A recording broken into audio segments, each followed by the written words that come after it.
আসসালামু আলাইকুম। এই মুহূর্তে আমরা রয়েছি এখানে ইয়াসিন, আর এখানে হচ্ছে ফরহাদ। এটা খুবই সুন্দর একটা জায়গা। ওভারঅল আমার কাছে এই জায়গাটা খুব বেশি ভালো লেগেছে। এর আগে আমরা আসছিলাম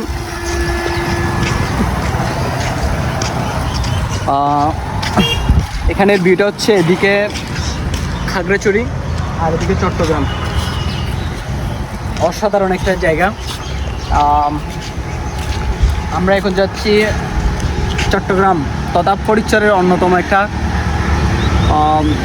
স্থান মাইজভান্ডার দরবার শরীফে। আমরা সেখানে গিয়ে আপনাদেরকে ভিডিও দিচ্ছি।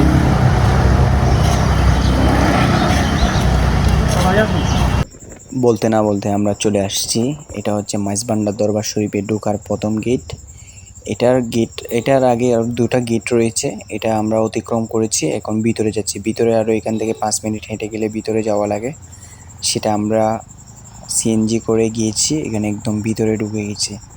যেহেতু এখানে বাজার বসে, এখানে সাপ্তাহিক বাজার যেটা আছে সেটা এখানে বসে, আর বিভিন্ন ধরনের শাকসবজি এখান থেকে তারা ক্রয় করতে পারে।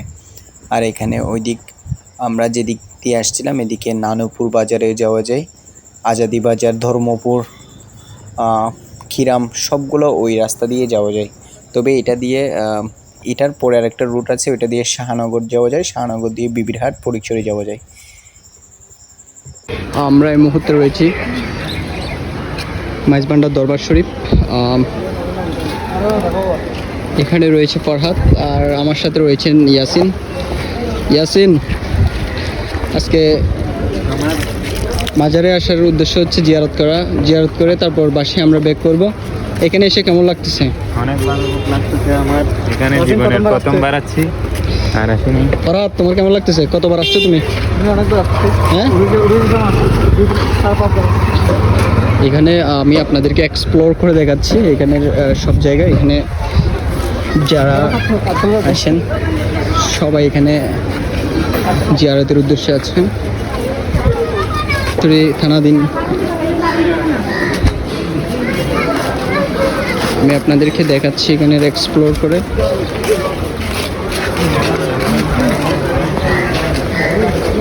আপনারা গাড়ি থেকে নামার পর যারা দূর দূরান্ত থেকে আসবেন, এখানে একটু হেঁটে গেলেই যেটা কোরআন শরীফ উপরে দেখা যায়, এটা হচ্ছে জিয়াউল হক মাইজভান্ডারির দরবার শরীফ।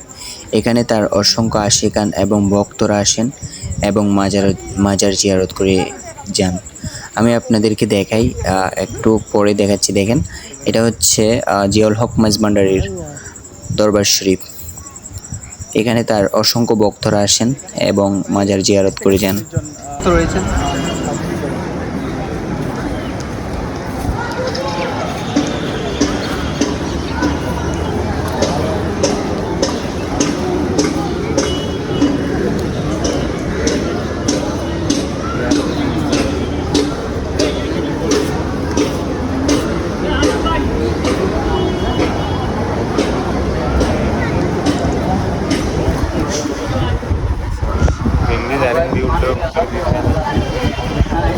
ধন্যবাদ সবাইকে। সবাই একটা লাইক এবং শেয়ার দিবেন। এখানে ভিতরে ভিডিও করা যাবে না, যেহেতু এখানে রেস্ট্রিক্টেড আছে আর অনুমতি নেই।